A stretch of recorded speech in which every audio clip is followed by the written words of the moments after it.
રામચंद्र की આજનો પ્રસંગ મારા દ્વારા ચર્ચા થઈ છે કે ગુરુ પૂર્ણિમા નિમિત્તે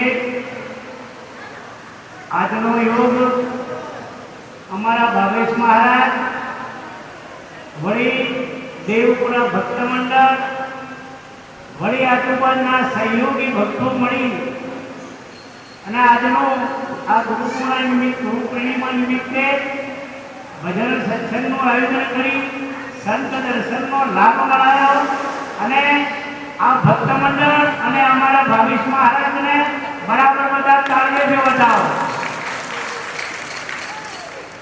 પાછળ જે બહેનોનો અવાજ આવે છે બંધ કરી તો હોલ હાજર છે એટલે અવાજ થોડો ઓછો કરજો.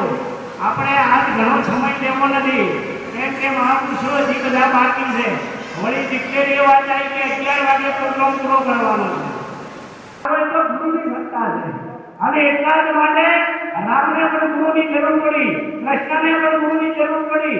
અરે મોટા મોટા મહાપુરુષોને આગળ જે થઈ ગયા વેદ વ્યાસ જેવા, નારદજી જેવા, સુખદેવ જેવા, રાજા જનક જેવા અને આજના પણ એ જ મહાપુરુષો આજ કાર્ય કરે છે અને એ વખત ઋષિ મુનિઓ આગળ થઈ ગયા એમના જે નથી પણ હાલ સાથે આ મહાપુરુષો ઋષિ મુનિ છે. બીજા તમે ગોતવા જશો તો કરશે નહીં. એટલા જ માટે મહાપુરુષો બોલ્યા કે મોટામાં મોટો ગણ્યો ગુરુજનોમય માય પણ જો આત્મા ઓળખાવે નહીં તો ગુરુ કરે નહીં થાય. ગુરુ આ જગતમાં ઘણા ફરે છે પણ કોઈ ઠગવા ફરે છે તો કોઈ તમને ફેરવવા ફરે છે તો કોઈ એમનું કાર્ય સાધવા ફરે છે પણ કોઈ એમના શિષ્યનું કાર્ય બધા સાધી શકતા નથી. શિલ્પા જગતમાં હાજર હોય તો એક સદગુરુ છે, બીજો કોઈ આ વિશ્વમાં આ જીવનો ઉદ્ધાર કરી શકે એમ નથી અને કાઢી શકે એવો પણ બીજો કોઈ છે નહીં. એટલા જ માટે વિનોદ મારે બોલ્યા કે જે શિષ્ય ગુરુના શરણે જાય અને એ શિષ્યમાં જો નિષ્ઠા હોય તો એને કોઈ જ્ઞાન અથવા જવું પડતું નથી, જ્ઞાન આવી જાય. એવી રીતે મહાભારતનો એક પ્રસંગ છે. કોંડુઓને કબરુઓ એટલે કબરુઓને ત્રણ ગુરુ ભણાવતા હતા.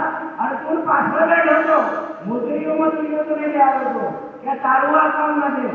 છતાં પરિપક્વ એ જો કેમ કે એનું લક્ષ્ય ગુરુમાં હતું, એની નિષ્ઠા ગુરુમાં હતી અને એનાથી આગળ એક નજરની વાત આવે કે ગુરુએ ના પાડી દીધી છતાં પણ એના અંદરમાં ગુરુ નિષ્ઠા હતી તો એ અર્જુનથી પણ આગળ થઈ ગયો. એમ તો આપણામાં વિનોદ મહારાજ બોલ્યા કે નિષ્ઠાનું આ ફળ છે.